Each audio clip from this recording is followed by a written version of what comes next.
Assalamualaikum warahmatullahi wabarakatuh. Halo anak-anak, pada kesempatan kali ini Ibu akan melanjutkan pembahasan tentang turunan senyawa karbon, yaitu kali ini kita akan membahas tentang keisomeran pada turunan senyawa karbon. Anak-anak, yang dimaksud dengan isomer itu adalah senyawa-senyawa yang memiliki rumus kimia yang sama tetapi mempunyai rumus struktur yang berbeda. Apa saja contohnya? Nah, isomer itu dibedakan menjadi beberapa jenis. Yang pertama, itu yang disebut dengan isomer posisi. Yang kedua, yaitu isomer rangka.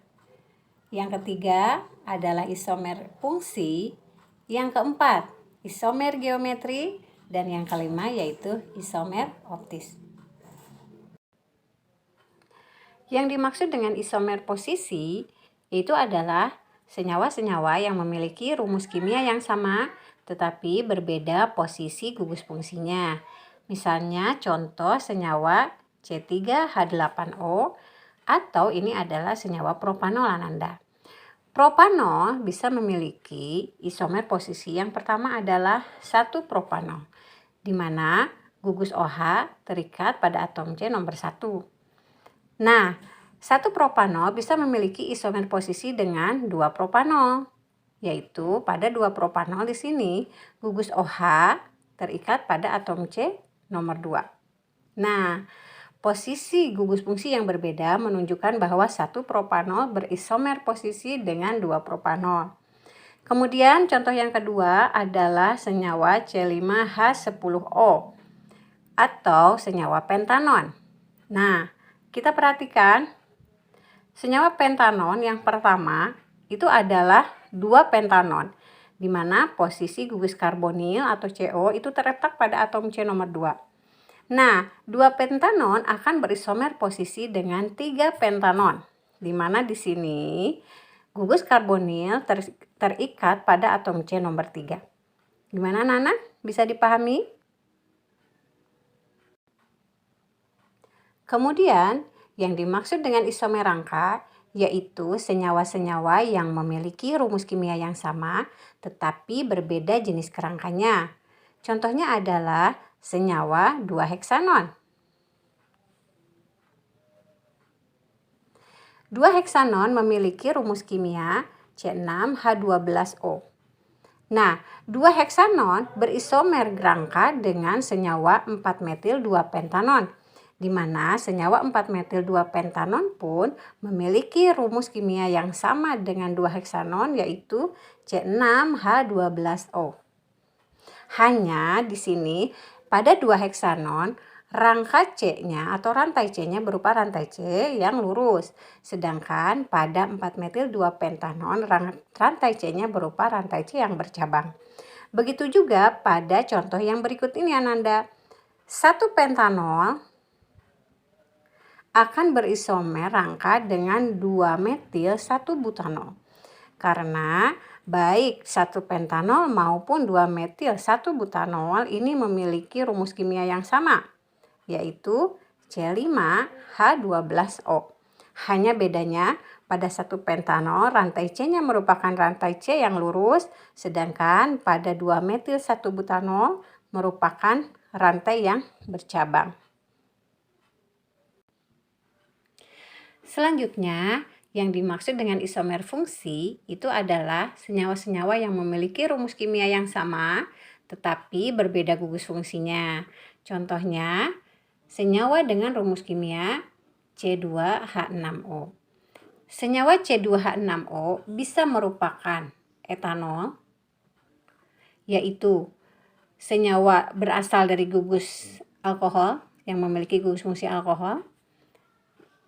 C2H6O juga bisa berarti dimetil ether, yaitu senyawa dengan gugus fungsi alkoksi atau ether. Baik etanol maupun dimetil ether memiliki rumus kimia C2H6O. Tetapi meskipun rumus kimianya sama, etanol dan dimetil ether merupakan 2 senyawa dengan gugus fungsi yang berbeda atau berbeda gugus fungsinya. Kemudian contoh isomer fungsi yang lain adalah senyawa C3H6O. C3H6O bisa merupakan senyawa propanal, yaitu yang memiliki gugus fungsi aldehid, termasuk ke dalam kelompok senyawa aldehid. Tapi C3H6O juga bisa merupakan senyawa propanon yang memiliki gugus fungsi CO atau karbonil atau gugus fungsi keton. Kemudian juga contoh isomer fungsi yang lain adalah senyawa C3H6O2.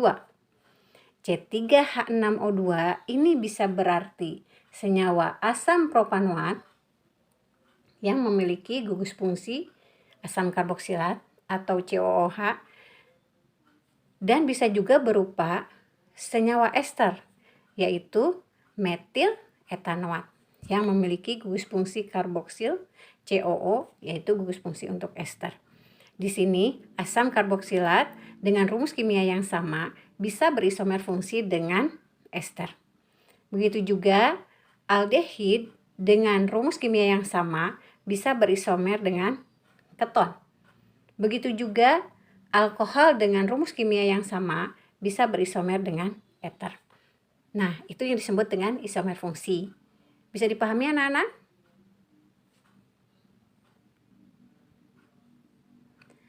Isomer yang selanjutnya adalah isomer geometri.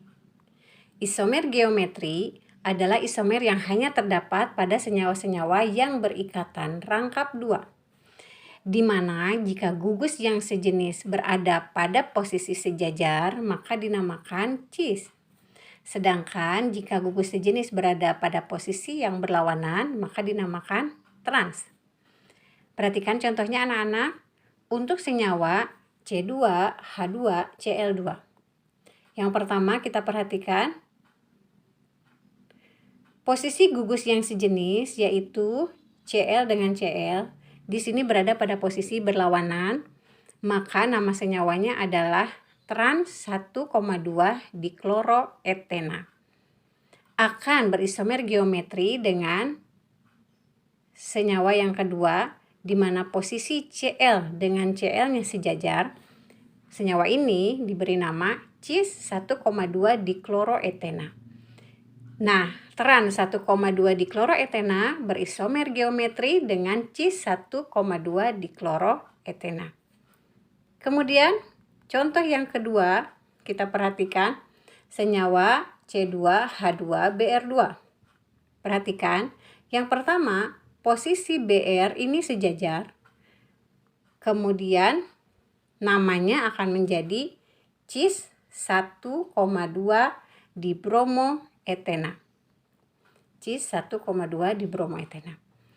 Sedangkan senyawa yang satu lagi, posisi Br atau gugus yang sejenis berada pada posisi berlawanan, sehingga diberi nama trans 1,2 dibromoetena. Yang berikutnya yang disebut dengan isomer optis. Isomer optis ini hanya terdapat pada senyawa yang memiliki atom C chiral atau atom C asimetris, yaitu atom C yang mengikat 4 gugus yang berbeda. Perhatikan Ananda, atom C chiral itu biasanya diberi simbol atom C dengan tanda bintang ya. Nah, atom C yang dengan diberi tanda bintang ini mengikat 4 gugus yang berbeda.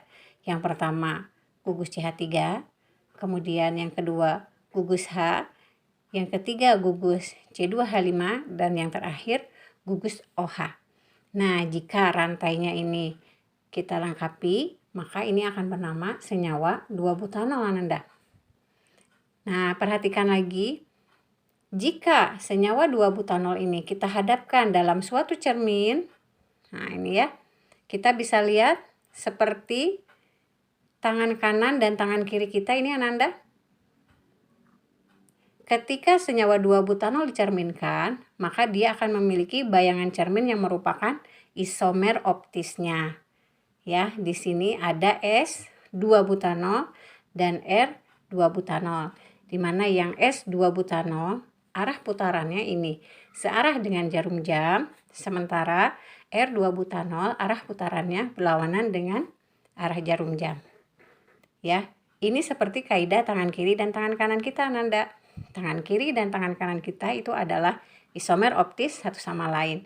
Dia bisa mempunyai isomer jika dicerminkan atau dihadapkan dalam suatu cermin. Nah, oleh sebab itu disebut sebagai isomer optis. Bagaimana, Nanda? Bisa dipahami? Demikian anak-anak yang bisa Ibu sampaikan. Terima kasih atas perhatiannya. Sampai ketemu di pertemuan berikutnya. Assalamualaikum warahmatullahi wabarakatuh.